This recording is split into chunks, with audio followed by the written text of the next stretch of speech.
어둠이 짙게 깔린 한적한 도심의 한 도로가. 가로등 등불이 갈고리 모양으로 하얀색 자동차 한 대를 비추고 있습니다. 차 안에는 40대 중반으로 보이는 금발의 외국인 중년 여성이 슬픔에 찬 눈빛으로 말없이 창밖을 내다보고 있는데요. 백색 조명 아래로 비치는 그녀의 얼굴은 한눈에 봐도 깊은 어둠의 그림자가 보였고 눈가에는 금방이라도 떨어질 것 같은 이슬방울이 맺혀 있었습니다. 한 손에는 휴대폰을 꽉 움켜쥐고 다른 한 손으로는 자신의 손목에 있는 시계를 만지작거리고 있는데요. 잠시 뒤 금발의 외국인 여성은 차에서 내려 익숙한 듯 뒷좌석 문을 열더니 무언가를 꺼내는데 그것은 목발이었습니다. 그녀는 목발을 짚고 차를 그대로 둔 채로 어둠 속으로 하염없이 걸어가고 있는데요. 과연 금발의 외국인 중년 여성은 무슨 사연이 있었던 것일까요? 오늘 들려드릴 사연은 캐서린 씨가 제보해준 사연과 SNS 내용을 바탕으로 재구성된 이야기입니다. 영상 시작에 앞서 구독과 좋아요는 영상 제작에 큰 힘이 됩니다. 안녕하세요. 저는 캐나다에서 온 캐서린이라고 합니다. 저는 어릴 때 일찍 부모님이 이혼하시고 각자 다른 삶을 찾아가셨기에 저는 친척 집에서 자랐으며 그것을 탈피하려고 한국으로 와서 지금도 한국에서 살고 있습니다. 저는 한국에서 10년 넘게 살고 있으며 조그만 카페를 운영하면서 열심히 하루하루를 후회 없이 살기 위해 매 순간 최선을 다하며 살아가고 있었죠. 그런데 마냥 즐거울 수만은 없기에 때로는 무력감이 거세게 밀려와 아무것도 하기 싫을 때도 종종 있었습니다. 그러던 어느 날, 마침 가게도 쉬는 날이고 마음이 너무 답답해서 머리도 식히고 힐링도 할 겸 인근에 있는 조그맣고 고요한 공공도서관을 찾아갔습니다.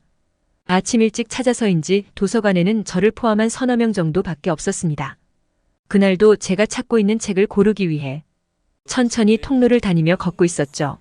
마침 원하던 책을 발견하고 잡으려고 하는데 누군가 다른 손이 덥석 하고 그 책을 동시에 잡는 것입니다. 사람도 없는 고요한 도서관에서 동일한 책을 찾고 있던 서로의 모습에 너무 놀라서 저는 고개를 번쩍 들었는데 웬 한국 중년 남자가 서 있는 겁니다. 그 순간 서로가 눈길이 마주쳤고 저희는 동시에 미소를 지었습니다. 우연히 동일한 책을 찾고 있는 예기치 못한 일에 저는 새로운 감정을 느낄 수밖에 없었고 저희는 자연스럽게 얘기를 이어갈 수가 있었습니다. 저희는 서로가 끌렸는지 잠깐 휴게소에 가서 좀 더 진지하게 얘기해 보기로 했습니다. 이제서야 한국 남자 얼굴을 자세히 보니 그는 저보다 두세 살 정도 많은 40대 중년 정도 나이로 보였습니다. 코가 오똑하고 눈은 크지는 않지만 그윽하고 우수에 젖어 있었으며 단정하고 젠틀한 옷차림에 어딘가 모르게 고독하게 보였습니다. 그는 자동 판매기에서 음료수 2개를 뽑아서 저에게 하나를 건네주더군요. 저는 아무 생각 없이 그가 주는 음료를 받았고 그는 말을 이어갔습니다. 자신은 프리랜서로 외국 작품을 번역하는 작가 겸 번역가로 일을 하고 있고 또 아내와는 성격 차이로 한 차례 이혼 경험도 있고 지금은 혼자서 살고 있다고 했습니다. 그는 번역 일을 하다 보니 수준급의 영어 실력을 구사하며 말을 이어가는데 제가 한국말을 잘 못 알아듣는다고 생각한 모양이더라고요. 그래서 제가 살짝 미소를 띄우며 한국말로 해도 다 알아듣는다고 했더니 그는 조금 당황하는 기색을 하더니 이내 수줍은 미소를 지으며 한국말을 하더군요. 저도 제가 한국에 사는 이야기와 또 카페를 운영 중이며 오늘은 마침 휴일이라 머리도 식힐 겸 왔다고 했습니다. 운명의 장난인지 짧은 시간 동안 저는 이미 그 사람에게 끌리고 있었고 가슴이 뛰고 있다는 걸 느낄 수가 있었습니다. 그 사람 또한 저에게 호감이 있어 보였고 저를 보며 실례지만 나이가 어떻게 되냐고 물었고 제가 42살이라고 말하자 그는 전혀 그렇게 보이지 않는다며 훨씬 어려 보이고 금발의 머리 색깔이 너무 예쁘고 어울린다고 했습니다. 그 말을 듣는 순간 저는 숨이 멎어버리는 것 같았습니다. 살면서 이런 느낌은 처음이거든요. 저는 당황해서 얼굴이 빨개지는 걸 느꼈고 그때 그가 갑자기 메모지를 꺼내 자신의 전화번호를 적어주는 겁니다. 그리고 전화번호 옆에는 장서준이라고 적혀 있었습니다. 그의 이름은 장서준이었고 저도 제가 캐서린 로라라고 알려주었습니다. 이렇게 저는 이 고요하고 작은 도서관에서 서준 씨와 첫 인연을 맺었고 이곳은 서로에게 아주 특별한 장소가 되었습니다. 저는 서준 씨와 자주 만나면서 더 가까워졌고 그는 의뢰받은 작업이 끝나면 곧장 저의 카페로 달려와 차를 마셨고 제가 가게 정리하는 걸 도왔으며 끝나고 나면 저희는 맛있는 음식도 먹으며 드라이브도 하면서 정말 서로가 사랑하기에 시간 가는 줄도 모르고 지냈습니다. 서준 씨는 보면 볼수록 따뜻하고 배려심이 넘쳤고 자신의 과거에 대해서도 거리낌 없이 얘기했으며 모든 걸 긍정적으로 현실을 받아들일 줄 알았고 또 상대방에게 굉장히 낙관적인 에너지를 주는 사람이었습니다.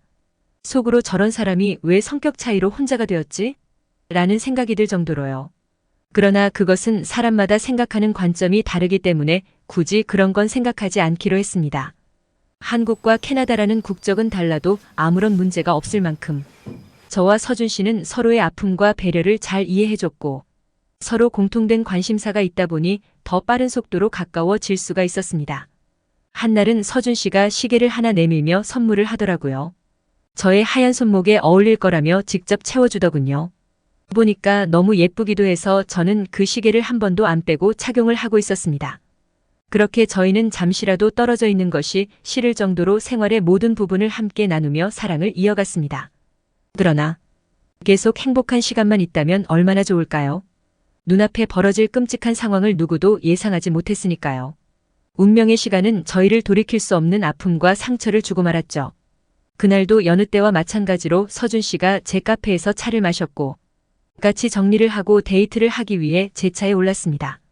한겨울에 매서운 바람이 옷깃을 때렸고 그날따라 비까지 부슬부슬 내려서 도로가 매우 미끄러운 상태였어요. 제 차라서 항상 제가 당연히 운전을 했는데 그날은 왠지 불안하다며 서준 씨가 운전하겠다면서 저를 조수석으로 보내는 겁니다. 저는 서준 씨에게 이래봐도 수십 년 베테랑급 운전 실력이라고 과시하며 극구 제가 운전을 한다고 했습니다. 한파에 비까지 내려서 도로가 빙판으로 굉장히 미끄러웠으므로 저는 조심스럽게 앞차와의 거리를 유지하며 주행을 하고 있었습니다. 그런데 1차선에 있던 큰 트럭이 갑작스런 차선 변경으로 제가 있는 운전석 쪽으로 부딪히게 되었고 충돌의 순간 저의 차는 심하게 흔들리며 차가 부서져 버렸습니다. 정말 이 모든 게 순식간에 일어난 일이었죠.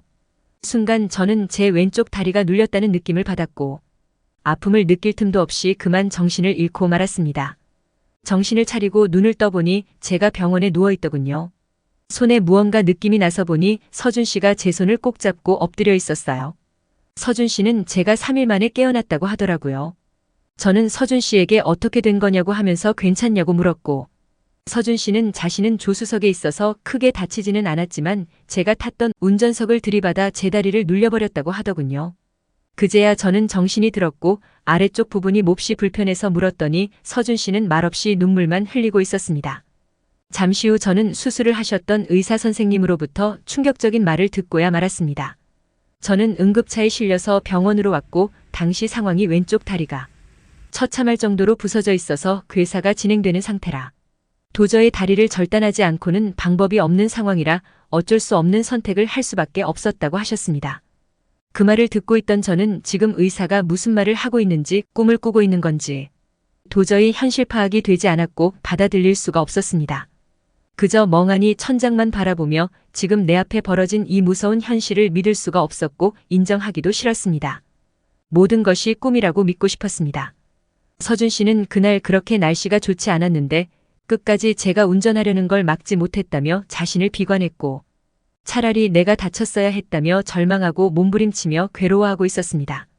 그렇게 저는 사고로 다리를 잃은 충격에 아무것도 할 수 없는 나 자신을 비관하며 깊은 상실감에 빠져 있다가 조금씩 정신이 회복되기 시작하면서 지금 이 상황을 인정하고 받아들일 수밖에 없다는 걸 깨달았습니다. 회복실에서 한 달 정도 치료받고 나니 이제 서준 씨에 대한 마음의 정리도 해야 될 것 같았습니다.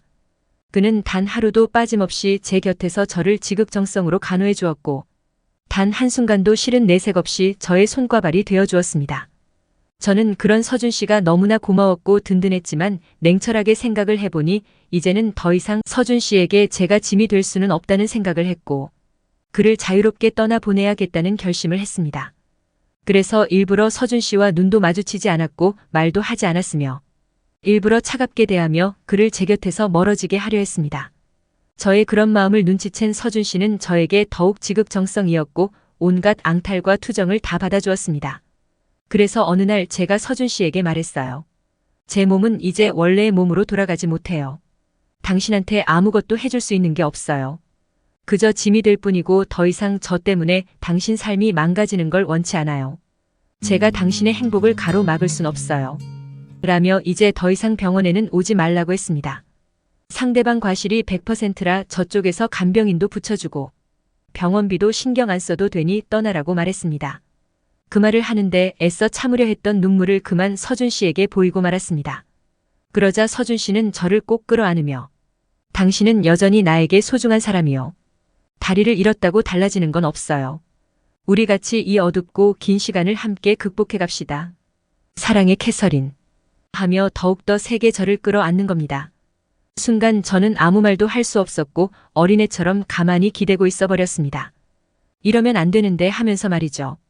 그렇게 또 두어 달이 지나고 저는 이제 비록 한쪽 다리는 없지만 정신과 몸은 어느 정도 회복이 되어서 의사 선생님에게 면담을 요청했고 선생님은 기운을 차려서 다행이라며 다리는 열심히 재활치료하고 의료보조기 착용하면 걸을 수는 있다고 희망적인 말씀을 해주셨습니다.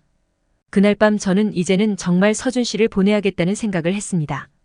얼마든지 행복할 수 있는 그가 저로 인해 불행해지는 걸 두고 볼 수가 없다고 생각했습니다. 그래서 저는 서준 씨 모르게 다른 재활 전문 병원으로 옮겨버렸습니다. 병원에서는 절대로 제가 어디로 갔다고 아무에게도 알려주지 말라고 신신당부를 하고 홀연히 떠났습니다. 아프고 힘들지만 어쩔 수 없는 선택이었습니다. 장애인이 된 몸으로 그에게 짐이 될 수는 없었으니까요. 그렇게 저는 전화번호도 다 바꾸고 누구와도 연락을 하지 않고 오직 홀로 서기를 준비했습니다. 저는 물리치료와 재활 프로그램에 적극적으로 참여했고 신체적인 어려움을 극복하기 위해 걷기도 배우며 힘든 시간과 고통을 이겨내려고 많은 노력을 했습니다. 장애인을 위한 자원봉사 활동에도 적극적으로 참여하고 공공기관에서 하는 장애인 캠페인에도 참여하며 사회에 긍정적으로 적응하기 위해 노력을 한 결과 어려움을 어느 정도 극복할 수 있었습니다. 그렇게 5년이라는 시간이 흘렀습니다. 정말 어떻게 살았는지 모를 정도로 정신없이 세월을 보냈던 것 같았습니다. 어느새 또 겨울이 와버렸네요. 겨울은 저에게 너무나 아픈 계절이라 제 마음을 더욱더 쓸쓸하게 합니다. 이제는 약간의 마음의 여유도 생겨 저는 또다시 차를 몰고 한적한 곳으로 가고 있었죠. 가다가 보니 도로 한쪽에 아주 조그맣고 아담한 카페가 보이는 겁니다.